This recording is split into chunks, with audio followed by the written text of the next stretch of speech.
Baik, Assalamualaikum warahmatullahi wabarakatuh. Selamat berjumpa kembali dengan saya Aang Nuryaman pada perkuliahan pengenalan analisis real. Pada kesempatan kali ini saya akan berbicara tentang barisan bilangan real.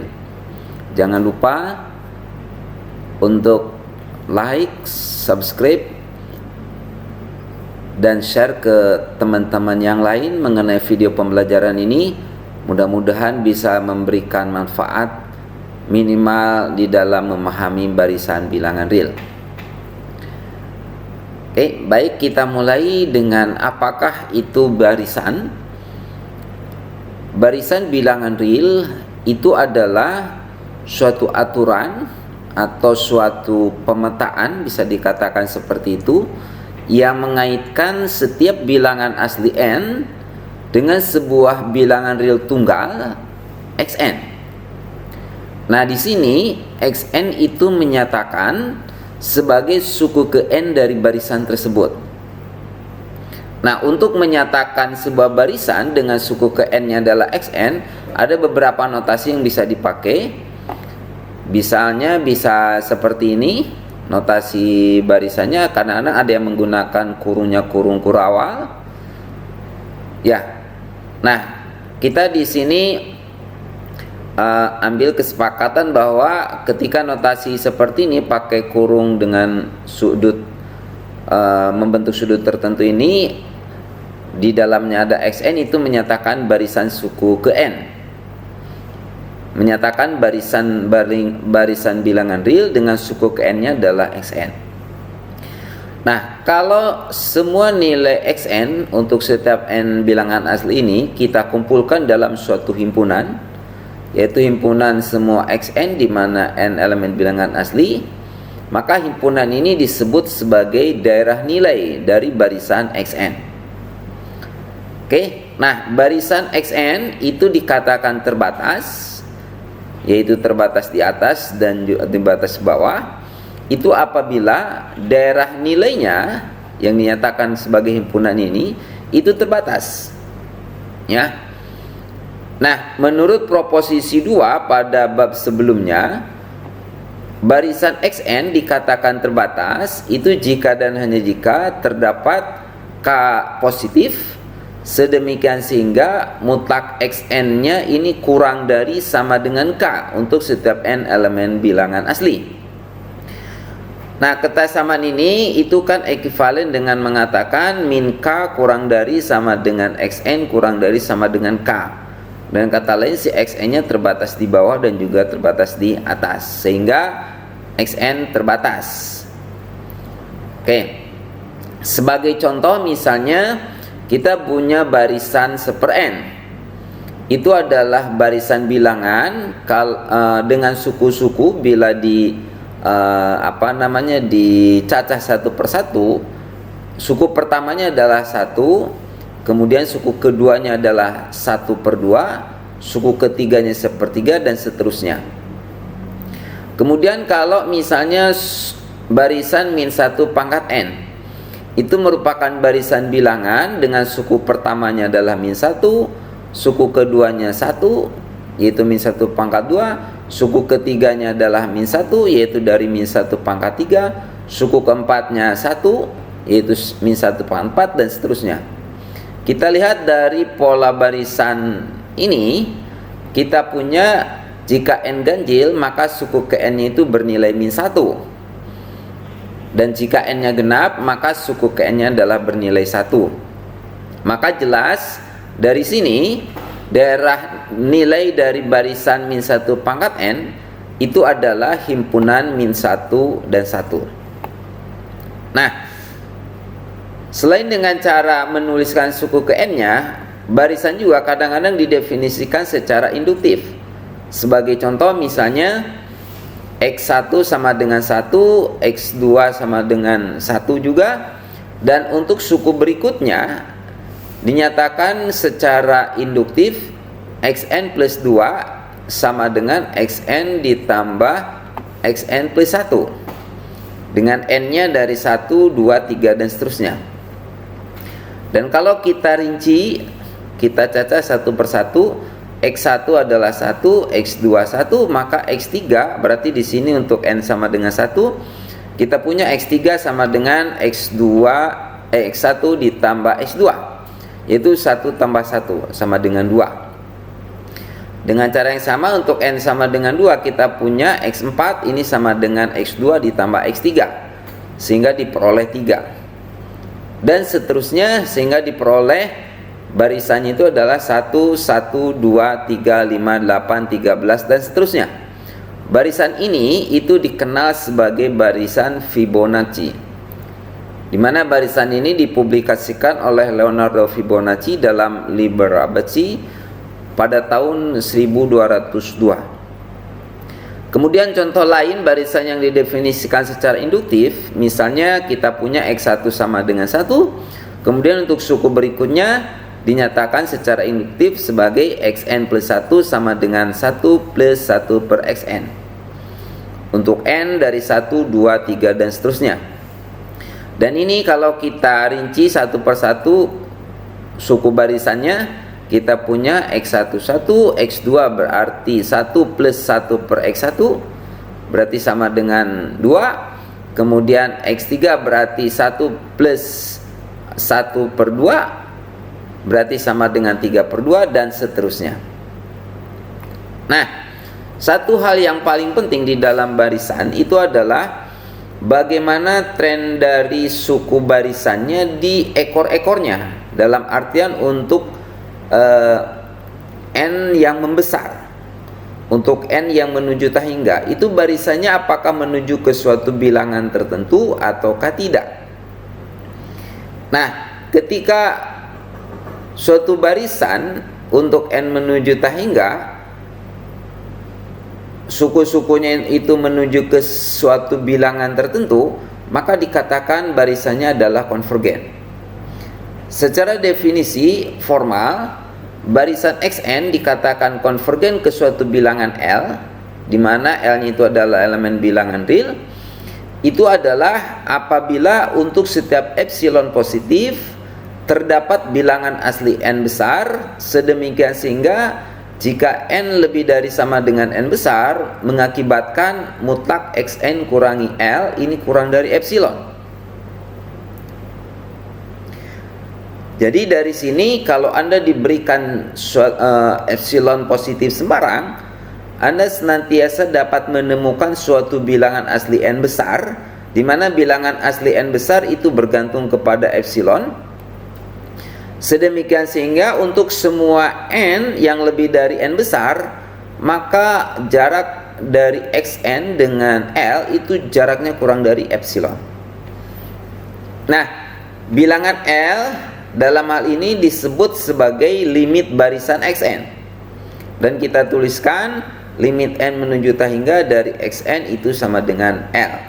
Atau dalam notasi lain seperti ini. Xn menuju L bila N menuju tahingga.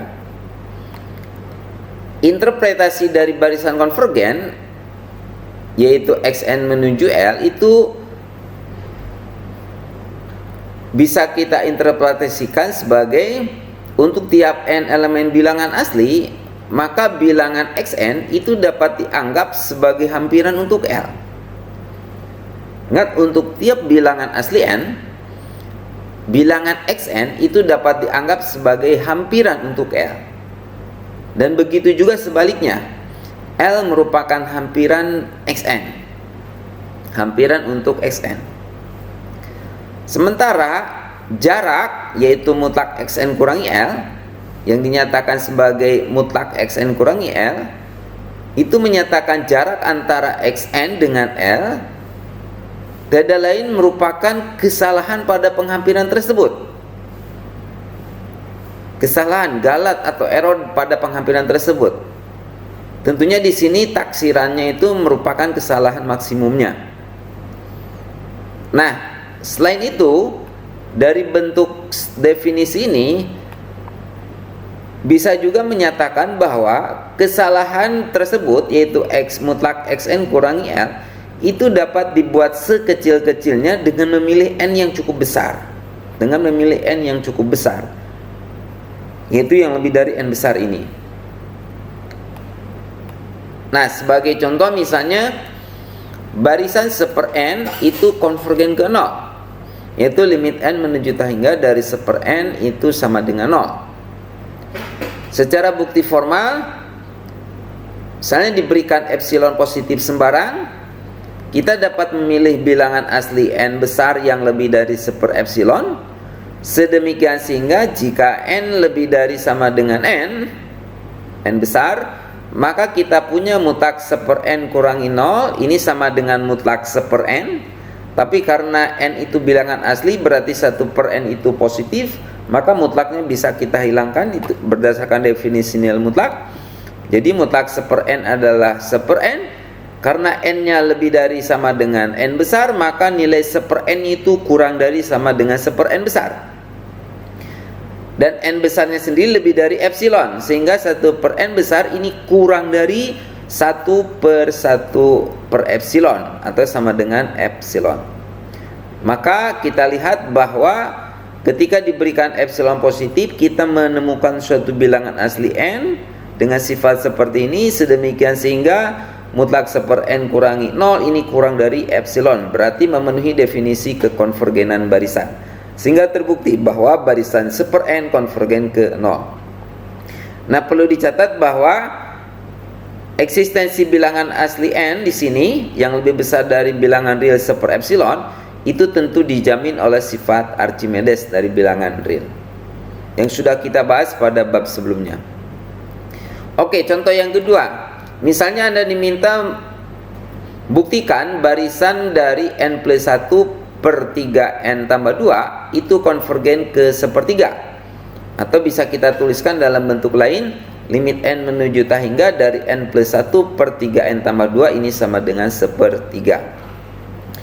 Oke, berdasarkan definisi, jika diberikan epsilon positif sembarang, akan dicari bilangan asli n besar, sedemikian sehingga untuk n yang lebih dari n besar mengakibatkan mutlak dari xn-nya adalah n plus 1/3n plus 2 dikurangi L-nya adalah 1/3, ini kurang dari epsilon.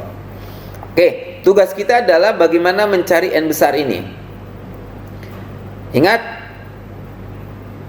ini diberikan epsilon positif sembarang, kita akan mencari n besar sedemikian sehingga mutlak ini kurang dari epsilon.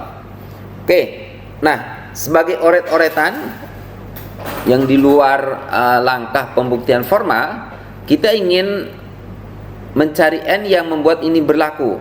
Jadi kita andaikan ini berlaku, maka kita punya mutlak n plus 1/3n tambah 2 dikurangi 1/3. Ini kalau kita uraikan itu sama dengan mutlak 3 kali n plus 1 kurangi 3n plus 2 dibagi 3 kali 3n plus 2, atau sama dengan mutlak 1/3 kali 3n plus 2. Karena n bilangan asli, berarti ini sama dengan 1/9n tambah 6. Nah, kita harapkan mutlak ini kurang dari epsilon. Jadi kita ingin mencari kandidat dari n yang membuat 1/9n tambah 6 ini kurang dari epsilon. Oke, perhatikan bahwa 1/9n tambah 6 kurang dari epsilon, maka 9n plus 6 nya ini lebih dari 1/epsilon. Lebih jauh lagi, berarti kita punya 9n ini lebih dari 1/epsilon kurangi 6, atau sama dengan 1 kurang 6 epsilon per epsilon. Sehingga n nya lebih dari 1 kurang 6 epsilon per 9 epsilon. Oke, Anda lihat bentuk suku ini dibandingkan dengan ini. Oke, maka dari sini kita punya kandidat untuk n besar, itu adalah kita pilih n besar yang lebih dari 1 kurang 6 epsilon per epsilon. Ya, 1 kurang 6 epsilon per 9 epsilon. Oke, maka ketika kita pilih ini, untuk n yang lebih dari sama dengan n besar, mengakibatkan mutlak dari n plus 1/3n tambah 2 kurangi 1/3 Ini sama dengan mutlak 1/3 kali 3n plus 2 sama dengan 1/9n tambah 6. Karena n kecil ini lebih dari sama dengan n besar, maka 1/n tambah 6 ini kurang dari sama dengan sama dengan 1/9n besar tambah 6. Dan n besarnya sendiri lebih dari 1 min 6 epsilon per 9 epsilon, maka 1/9n besar tambah 6 ini kurang dari 1/9 kali 1 kurang 6 epsilon per 9 epsilon ditambah 6. Dan ini kalau kita hitung itu sama dengan epsilon. Maka ternyata dengan memilih n besar sama dengan n besar yang lebih dari 1 min 6 epsilon per 9 epsilon mengakibatkan mutlak xn kurangi L, yaitu n plus 1/3n tambah 2 kurangi 1/3 ini kurang dari epsilon. Maka terbukti bahwa barisan n plus 1/3n tambah 2 ini konvergen ke 1/3. Nah, dari sini kita mungkin muncul pertanyaan, apakah kalau suatu barisan konvergen itu menuju ke suatu nilai yang berbeda ataukah menuju ke satu nilai tertentu saja? Nah, ini dijawab oleh teorema ketunggalan limit konvergen. Teorema ini mengatakan bahwa sebuah barisan itu tidak mungkin konvergen ke dua buah limit yang berbeda. Oke, ini bisa kita bisa kita buktikan. Misalkan si xn-nya konvergen ke L dan juga ke M. Artinya misalkan dia konvergen ke dua buah limit yang berbeda. Sebutlah limitnya, yang satu adalah L dan yang kedua adalah M. Oke, berdasarkan definisi, maka kita punya kalau xn konvergen ke L, berarti untuk setiap epsilon positif sembarang kita dapat memilih n satu elemen bilangan asli, sedemikian sehingga untuk n yang lebih dari sama dengan n1 berlaku mutlak xn kurangi L ini kurang dari epsilon per 2. Oke. Nah, jelas ini kita menuliskan epsilon per 2 memang ada tujuannya tertentu gitu ya. Oke. Pada saat yang sama xn juga konvergen ke M. Maka kita dapat memilih n2 elemen bilangan asli, sedemikian sehingga untuk n yang lebih dari sama dengan n2 berlaku mutlak xn kurangi M ini kurang dari 3 epsilon per 2. Jadi untuk n sama dengan maksimum dari n1 n2, maksimum dari n1 n2, kita mempunyai mutlak L kurangi M. Oke. Kenapa di sini yang kita cari adalah mutlak L kurangi M? Kita ingin menunjukkan kalau Lm-nya itu diandaikan berbeda, maka selisihnya kalau misalnya dia tidak nol berarti L dan M berbeda. Tapi kalau misalnya L-nya sama dengan M berarti selisihnya itu nol. Oke, kita punya mutlak L kurangi M. Ini kita gunakan manipulasi aljabar, berarti ini sama dengan mutlak L kurangi Xn plus Xn kurangi M. Dengan kesamaan segitiga kita punya mutlak ini kurang dari sama dengan mutlak L kurangi Xn ditambah mutlak Xn kurangi M. Oke, dengan pemilihan N adalah maksimum N1 N2, maka mutlak L kurangi Xn ini kurang dari epsilon per 2. Begitu juga dengan Xn kurangi M ini kurang dari epsilon per 2, sehingga mutlak L kurangi M menjadi kurang dari epsilon per 2 ditambah epsilon per 2, yaitu sama dengan 0. Sama dengan epsilon. Oke, jelas? Karena ini berlaku untuk setiap epsilon sembarang berdasarkan teorema yang sudah kita bahas di sistem bilangan real, yaitu jika A bilangan real, misalkan A bilangan real, dan jika 0 kurang dari sama dengan A kurang dari epsilon untuk setiap epsilon positif, maka A sama dengan 0. Maka kita punya dari sini mutlak dari L kurangi M ini sama dengan 0 atau L sama dengan M. Nah, kemudian untuk barisan yang konvergen ada satu sifat yang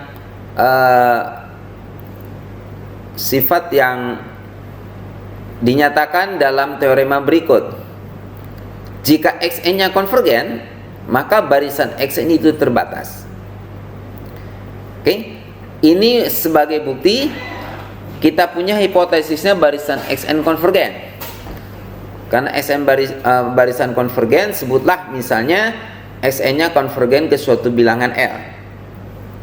Berdasarkan definisi, Xn konvergen ke L berarti pilih n elemen bilangan asli, sedemikian sehingga untuk n yang lebih dari sama dengan n besar berlaku mutlak Xn kurangi L ini kurang dari 1. Berarti di sini kita andaikan epsilonnya itu sama dengan 1. Nah, akibatnya untuk n lebih dari sama dengan n besar, kita punya mutlak Xn ini sama dengan mutlak Xn kurangi L ditambah L.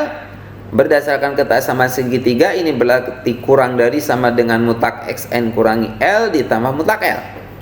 Tapi karena mutlak Xn kurangi L ini kurang dari 1, berarti ini kurang dari 1 plus mutlak L. Nah, sebutlah K itu adalah maksimum dari mutlak X1, mutlak X2, dan seterusnya.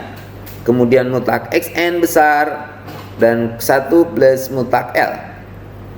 Maka berdasarkan definisi K yang ini, jelas bahwa mutlak Xn ini kurang dari sama dengan K untuk setiap n elemen bilangan asli.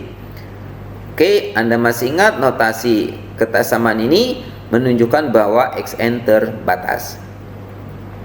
Sebagai catatan penting, kebalikan dari teorema keterbatasan barisan konvergen itu tidak berlaku. Artinya apa? Jika barisannya terbatas, maka belum tentu barisan tersebut konvergen. Sebagai contoh, negatif 1 pangkat n, barisan negatif 1 pangkat n ini terbatas yang sudah kita bahas sebelumnya, tetapi tidak konvergen. Sehingga di sini keterbatasan itu merupakan syarat perlu, tetapi bukan merupakan syarat cukup untuk kekonvergenan. Nah, buktinya adalah sebagai berikut. Misal diberikan barisan min 1 pangkat n, ya. Oke, jelas barisan ini terbatas karena mutlak Xn kurang dari 1 untuk setiap n.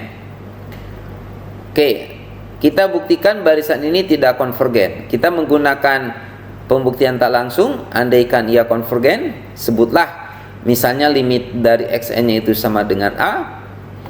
Anda ambil epsilon positifnya sama dengan 1. Maka berdasarkan definisi limit Xn sama dengan A, kita punya ada bilangan asli n besar, sehingga mutlak min 1 pangkat n kurangi A ini kurang dari 1 untuk setiap n lebih dari sama dengan n besar.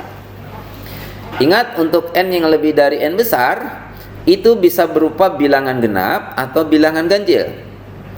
Untuk kasus n-nya ganjil, maka min 1 pangkat n ini sama dengan min 1. Sehingga kita punya kesamaan ini, min 1 pangkat n kurangi A ini sama dengan min 1 mutlak min 1 kurangi A ini kurang dari 1, yang mengakibatkan min 2 kurang A kurang dari 0. Oke, sementara untuk n genap kita punya min 1 pangkat n-nya itu sama dengan 1, sehingga kita punya mutlak min 1 pangkat n kurangi A ini sama dengan mutlak 1 kurangi A kurang dari epsilon. Kurang dari 1. Maka dari kesamaan ini mengakibatkan 0 kurang dari A kurang dari 2. Ternyata untuk n yang lebih dari sama dengan n besar, kita punya karakteristik dari A-nya di satu sisi min 2 kurang dari A kurang dari 0. Kemudian di sisi lain untuk kasus n genap kita punya 0 kurang dari A kurang dari 2. Dari sini terlihat bahwa saling kontradiksi pernyataan yang terkait dengan A. Akibatnya pengandian kita salah. Artinya barisan min 1 pangkat n adalah divergen. Nah, ada beberapa teorema limit yang membantu kita untuk bisa menunjukkan apakah suatu barisan itu konvergen atau tidak. Sini misalkan kita punya barisan Xn konvergen ke L dan Yn konvergen ke M untuk n menuju tak hingga, dan alpha beta itu elemen bilangan real. Maka kita punya kalau barisan alpha xn ditambah beta yn itu akan konvergen ke alpha L ditambah beta M. Ya, bila n menuju tak hingga. Kemudian barisan xn kali yn ini akan konvergen ke L kali M untuk n menuju tak hingga. Dan barisan xn per yn ini lebih menuju L per M bila n menuju tak hingga.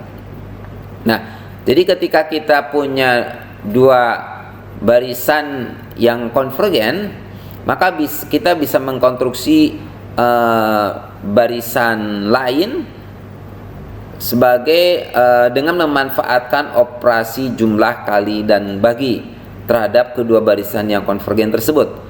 Maka barisan yang terbentuk tadi itu akan sama-sama konvergen ke ke bilangan yang disebutkan di teorema ini.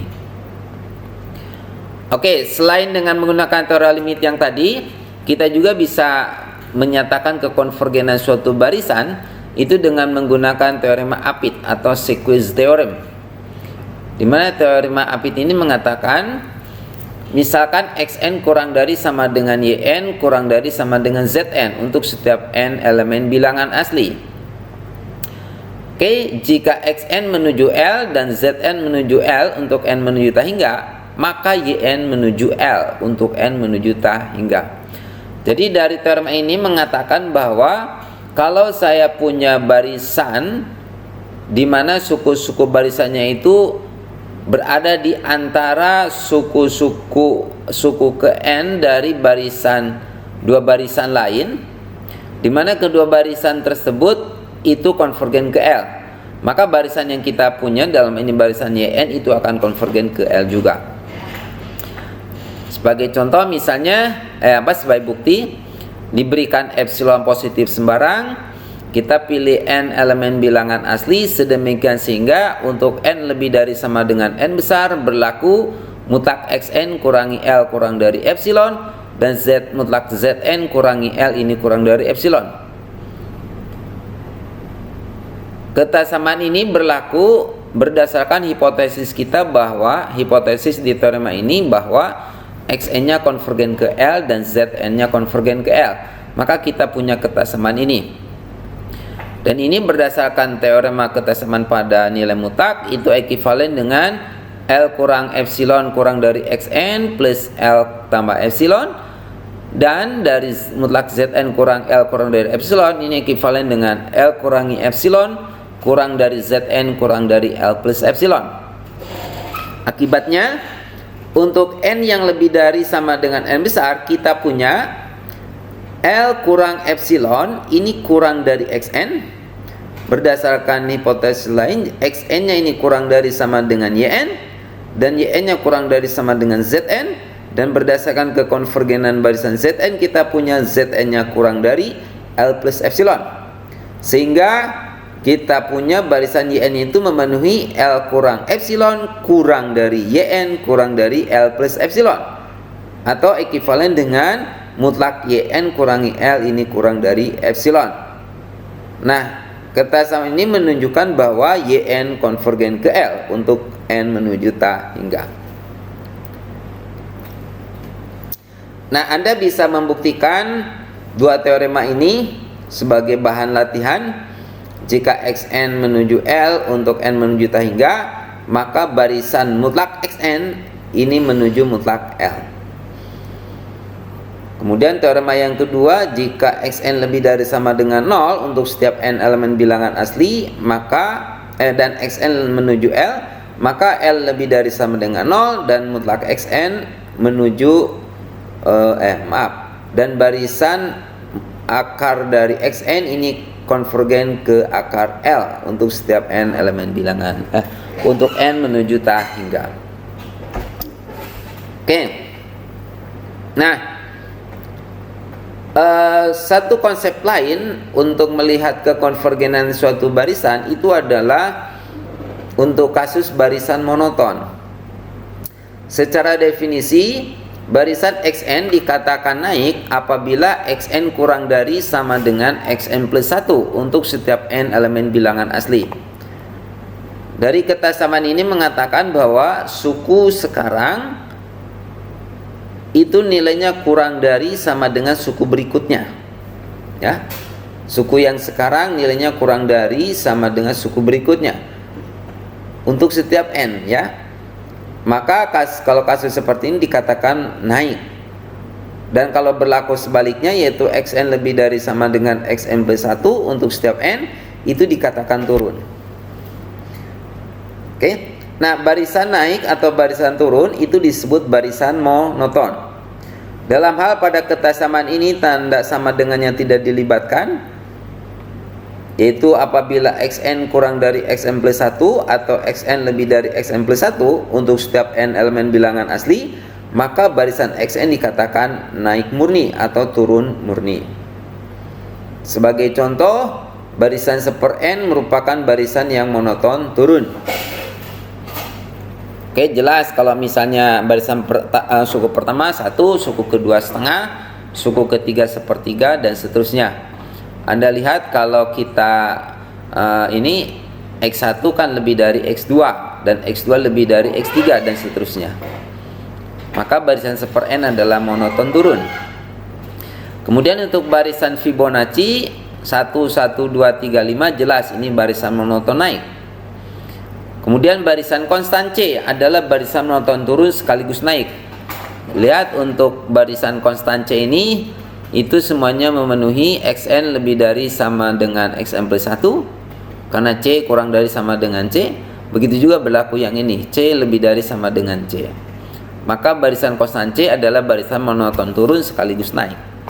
Tapi lihat barisan min 1 pangkat n ini bukan merupakan barisan monoton. Oke. Karena dia berosilasi naik turun gitu ya.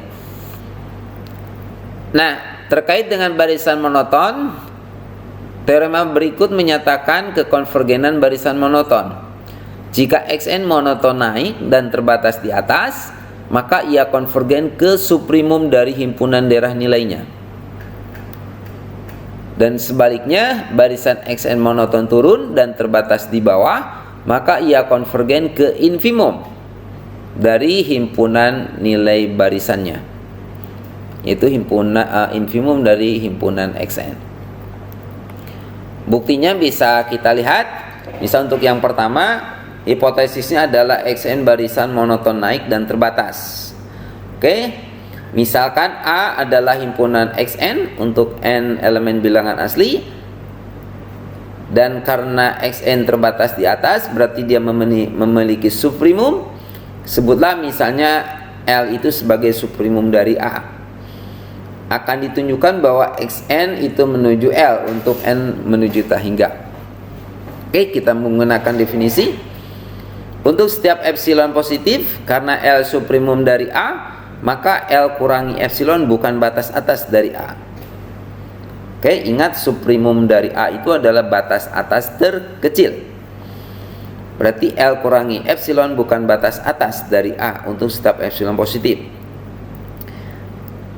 Karena L min epsilon bukan batas atas, berarti terdapat bilangan n besar, elemen bilangan asli, sedemikian sehingga untuk n lebih dari sama dengan n besar, berlaku L kurang epsilon ini kurang dari xn besar. Dan ini kurang dari sama dengan L. Oke. Di sisi lain, karena xn monoton naik, maka untuk setiap n lebih dari n besar, berlaku L kurang epsilon ini kurang dari xn besar. Ingat karena naik dan n lebih dari n besar, maka xn besar ini kurang dari xn. Dan ini kurang dari sama dengan L dari sini, dan L sendiri kurang dari L plus epsilon. Sebagai akibatnya, L kurang epsilon kurang dari xn kurang dari L plus epsilon. Atau mutlak xn kurangi L ini kurang dari epsilon. Dengan demikian xn konvergen ke L untuk n menuju tak hingga. Sebagai contoh, misalkan xn sama dengan 1 plus 1/2 kuadrat tambah 1/3 kuadrat dan seterusnya hingga plus 1/n kuadrat. Oke, ingat dari bentuk suku ke n ini, berarti X1 itu adalah 1/1 kuadrat. X2 berarti 1 plus 1/2 kuadrat. X3 berarti 1 plus 1 per 2 kuadrat plus 1 per 3 kuadrat dan seterusnya. Oke, jelas di sini bahwa xn plus 1 kurangi xn plus 1 berarti dari suku ini tinggal tambahkan satu suku lagi ya, 1 per n tambah 1 dikuadratkan. Berarti xn tambah 1 kurang xn itu akan sama dengan 1 per n tambah 1 kuadrat. Karena n bilangan asli maka jelas ini bernilai positif. Akibatnya xn plus 1 itu lebih dari xn untuk setiap n. Atau dengan kata lain xn-nya barisan naik. Selanjutnya untuk setiap n yang lebih dari sama dengan 2. Oke, untuk n yang lebih dari sama dengan 2 kita lihat 1 per n kuadrat ini kurang dari 1 per n kali n min 1. Jelas ya ini ya. N kuadrat kan nilainya lebih dari n kali n min 1. Tapi karena kita ambil 1 pernya maka nilainya jadi kebalikan gitu ya. Oke, dan yang 1 per n kali n min 1 itu bisa kita tulis sebagai 1 per n min 1 kurangi 1 per n. Akibatnya untuk tiap n lebih dari untuk tiap n elemen bilangan asli berlaku xn-nya yaitu 1 plus 1 per 2 kuadrat tambah 1 per 3 kuadrat plus seterusnya hingga plus 1 per n kuadrat ini kurang dari sama dengan 1 plus yang 1 per 2 kuadratnya ini kurang dari 1 per 1 kurangi 1 per 2 dari sini. Untuk 1 per 3 kuadratnya berarti plus kurang dari 1 per 2 kurangi 1 per 3 dan seterusnya hingga 1 per n min 1 kurangi 1 per n. Jelas lihat di sini ada suku yang saling menghilangkan. Min setengah tambah setengah, min 1/3 tambah 1/3 dan seterusnya hingga yang terakhir yang ini yang habis. Maka kita punya yang tersisa adalah 1 plus 1 per 1 dengan dikurangi 1 per n atau sama dengan 2 kurang 1 per n. Jelas untuk n bilangan asli kita punya 2 kurangi 1 per n ini nilainya kurang dari 2. Dari fakta ini menunjukkan bahwa xn terbatas di atas. Maka menurut teorema kekonvergenan barisan monoton, barisan mutlak xn itu konvergen. Dalam ini konvergen ke suatu bilangan L yang nilainya kurang dari atau sama dengan 2. Contohnya misalnya diketahui misalnya 0 kurang dari B kurang dari 1. Buktikan bahwa barisan Bn B pangkat n adalah konvergen. Oke, misal xn adalah sama dengan B pangkat n, maka kita punya xn plus 1 kurangi xn ini sama dengan B pangkat n plus 1 dikurang B pangkat n atau sama dengan B kurang 1 kali B pangkat n. Karena B nilainya berada di antara 0 sampai 1, jelas bahwa B kurangi 1 ini negatif. Dikalikan B pangkat n, oke, berarti negatif kali positif berarti nilainya kurang dari 0. Sehingga xn plus 1 ini kurang dari xn. Dengan demikian barisan B pangkat n ini adalah monoton turun. Oke, karena 0 kurang dari B kurang dari 1, kalau kita pangkatkan masing-masing suku ini dengan pangkat n, kita punya 0 kurang dari Bn kurang dari 1. Oke, dari kesamaan ini jelas bahwa barisan Bn terbatas di bawah. Oke, karena barisan B pangkat n itu monoton turun dan terbatas di bawah, maka barisan B pangkat n ini konvergen dengan limitnya sama dengan 0. Baik, nah kemudian di dalam barisan juga kita perkenalkan definisi dari subbarisan. Apa itu subbarisan? Misalkan xn adalah barisan dan nk adalah barisan monoton naik murni dengan nk elemen bilangan asli untuk tiap k elemen bilangan asli. Nah, maka barisan xnk ini disebut sebagai subbarisan dari xn. Sebagai contoh misalnya barisan x2, x3, x4 dan seterusnya dan barisan X2, X4, X6 dan seterusnya itu adalah subbarisan dari Xn. Pada subbarisan yang pertama yang ini, NK-nya itu adalah K plus 1. Sementara untuk subbarisan yang kedua, NK-nya itu adalah 2K.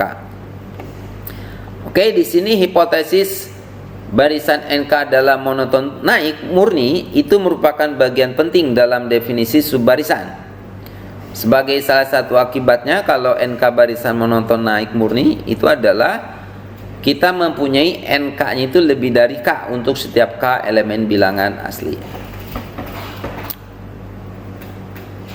Ya. Oke. Nah, terkait dengan subbarisan ini, teorema berikut mengatakan bahwa jika Xn konvergen ke L, maka setiap subbarisan dari Xn itu konvergen ke L. Di sini kita punya hipotesis Xn konvergen ke L yang mau kita buktikan, yaitu kesimpulannya bahwa setiap subbarisan dari Xn konvergen ke L. Oke, di sini yang mau dibuktikan mengandung kuantor universal setiap. Jadi ketika ingin membuktikan pernyataan yang mengandung kuantor universal, Anda ambil sembarang subbarisan dari Xn yang konvergen ke L. Jadi kita misalkan Xnk adalah subbarisan dari Xn. Oke. Nah,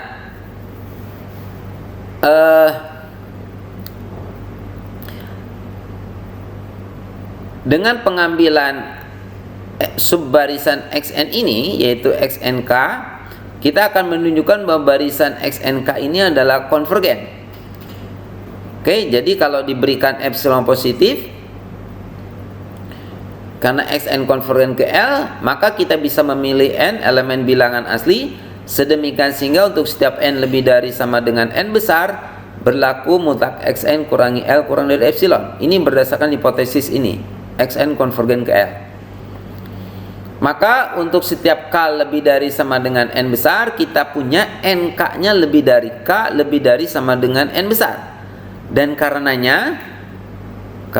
NK lebih dari K dan K-nya lebih dari sama dengan n besar, maka mengakibatkan mutlak Xnk kurangi L ini juga kurang dari epsilon dari sini ya.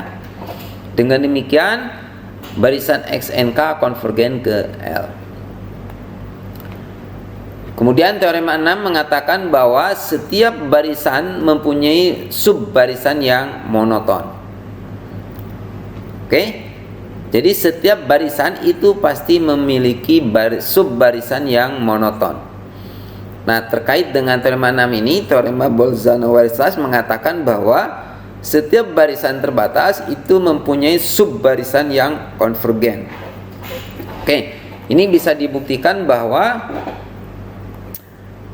ambil sembarang misalkan Xn terbatas ya, Xn terbatas, maka berdasarkan teorema 6 barisan Xn ini memiliki subbarisan Xnk yang monoton.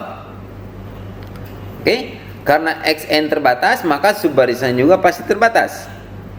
Jadi menurut teorema kekonvergenan barisan di atas, menurut teorema kekonvergenan barisan terbatas, maka kita punya barisan Xnk konvergen. Nah, ketika kita dihadapkan pada sebuah barisan yang monoton dan terbatas, maka kita dapat menyimpulkan bahwa ia konvergen atau tidak. Dalam hal ini konvergen gitu ya.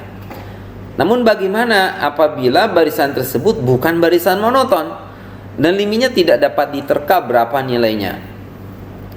Oke, upaya yang dapat kita lakukan dalam hal ini itu adalah kita mengamati bagaimana jarak antara satu suku dengan suku yang lainnya.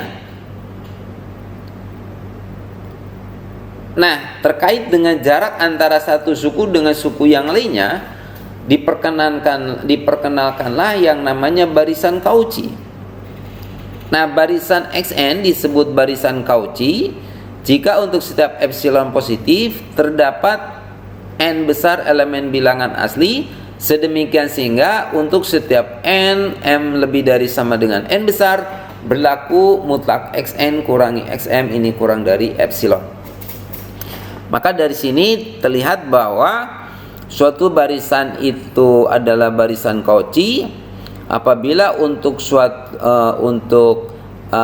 suku-suku yang nm-nya itu lebih dari sama dengan n besar, jarak di antara dua suku yang berdekatan ini jaraknya bisa dibuat kecil, yaitu kurang dari epsilon. Oke. Nah, proposisi 10 mengatakan jika xn konvergen maka xn barisan Cauchy. Jadi di sini kalau hipotesis xn konvergen maka xn-nya barisan Cauchy. Oke, misalkan xn konvergen sebutlah ke L.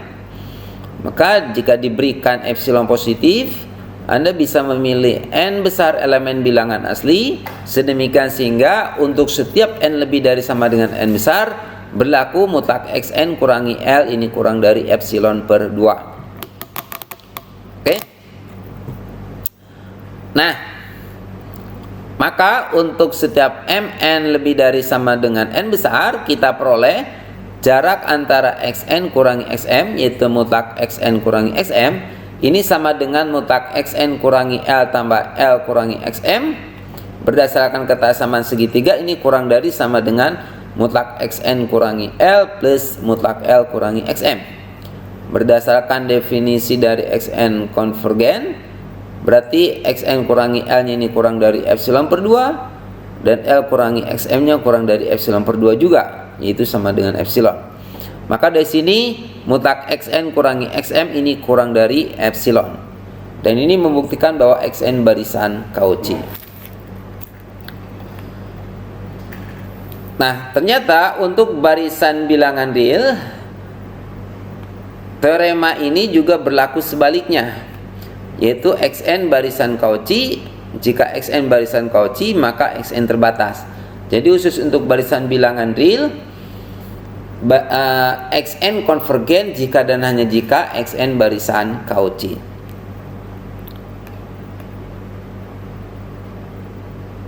Oke. Di sini pembuktiannya dari hipotesis xn barisan Cauchy menurut proposisi 11 itu berarti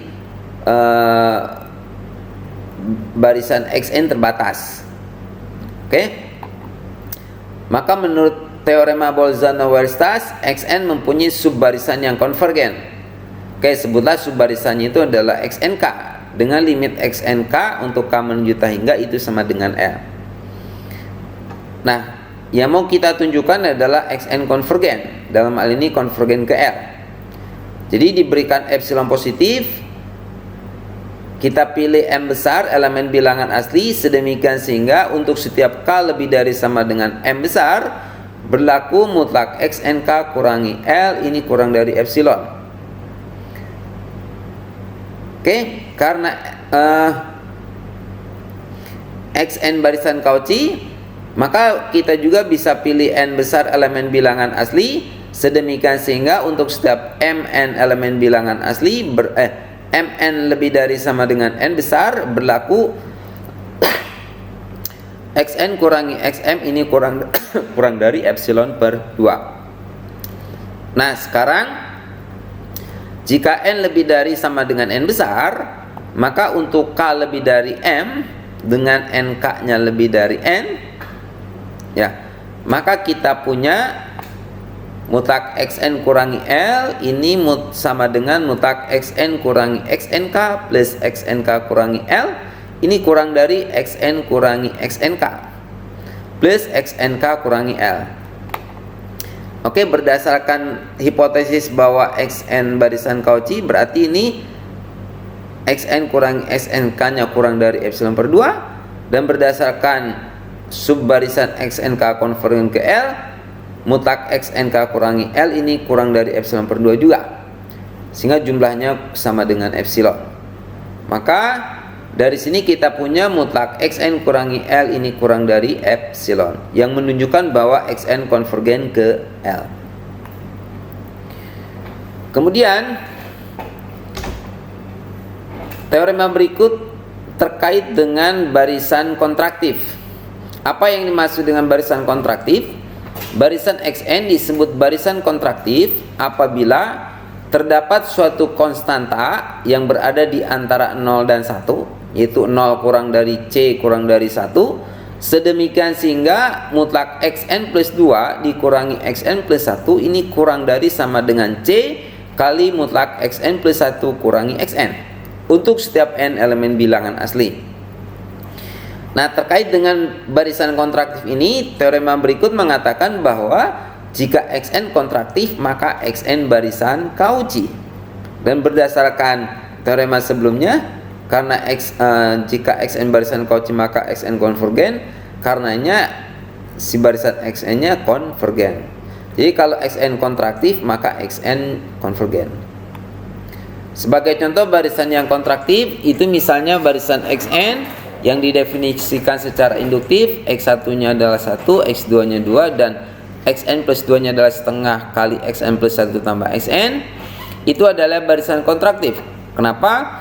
Karena kalau kita hitung mutlak Xn tambah 2 kurangi Xn plus 1, ini sama dengan mutlak setengah kali Xn tambah 1 plus Xn dari sini dikurangi Xn plus 1, yaitu sama dengan setengah kali mutlak Xn plus 1 min Xn. Berarti dalam konteks di sini si C-nya itu adalah setengah.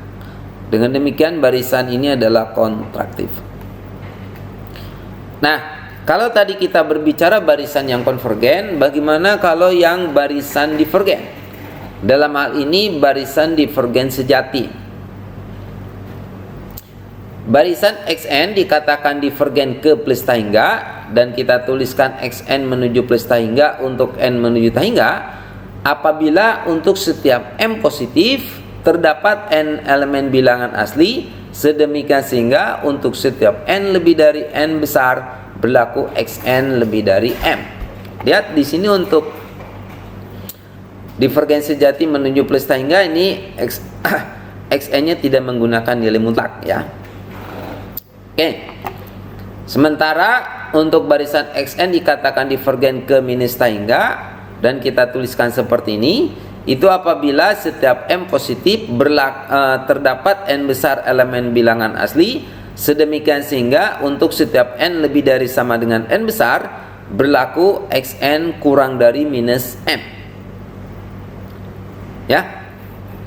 Nah, barisan yang divergen ke plus atau minus tahingga itu disebut sebagai barisan divergen sejati. Sebagai contoh misalnya barisan n itu divergen ke plus tahingga, sementara barisan min n divergen ke minus tahingga. Sebagai contoh misalnya untuk ini bukti bahwa barisan n divergen ke plus tahingga, misalnya diberikan m lebih dari 0 sembarang, pilih n elemen bilangan asli sedemikian sehingga n-nya itu lebih dari m besar. Maka untuk setiap n lebih dari sama dengan n besar berlaku Xn, Xn-nya adalah n, n-nya ini lebih dari sama dengan n besar, dan m besarnya lebih dari m besar. Oke, karena mendefinisi barisan divergen sejati, maka barisan n itu jelas divergen ke plus tahingga. Contoh lain yang barisan yang konvergen ke plus tahingga adalah barisan dengan suku ke n-nya 1 plus setengah plus seterusnya sampai plus seper n. Itu adalah barisan yang divergen ke plus tahingga. Adapun barisan min 1 pangkat n kali n ini divergen, tetapi bukan barisan yang divergen ke plus minus tahingga. Karena barisan seperti ini nilainya fluktuatif plus minus berosilasi, maka barisan yang seperti ini disebut barisan berosilasi. Oke, teorema berikut mengatakan jika Xn naik dan tak terbatas maka ia divergen ke plus tahingga. Kemudian jika Xn turun dan tak terbatas maka ia divergen ke minus tahingga. Anda bisa coba untuk membuktikan kedua teorema ini dengan menggunakan teorema yang hampir mirip, tapi dalam kasus konvergen ya, yang di depan. Oke, ini ada beberapa soal latihan yang bisa Anda gunakan untuk mencoba pemahaman Anda. Saya harapkan soal-soal ini bisa Anda kerjakan dengan baik. Dan kalau misalnya Anda pertanyaan, bisa Anda tuliskan di kolom chatting atau melalui Vclass ya. Baik, itu saja materi tentang barisan. Mudah-mudahan memberikan manfaat buat Anda. Jika ada pertanyaan, silakan Anda tanyakan di kolom chat atau melalui forum di Fiklas ya. Baik, jangan lupa untuk like, share, dan subscribe ya. Oke, terima kasih. Assalamualaikum warahmatullahi wabarakatuh. Sampai jumpa kembali di video pembelajaran berikutnya.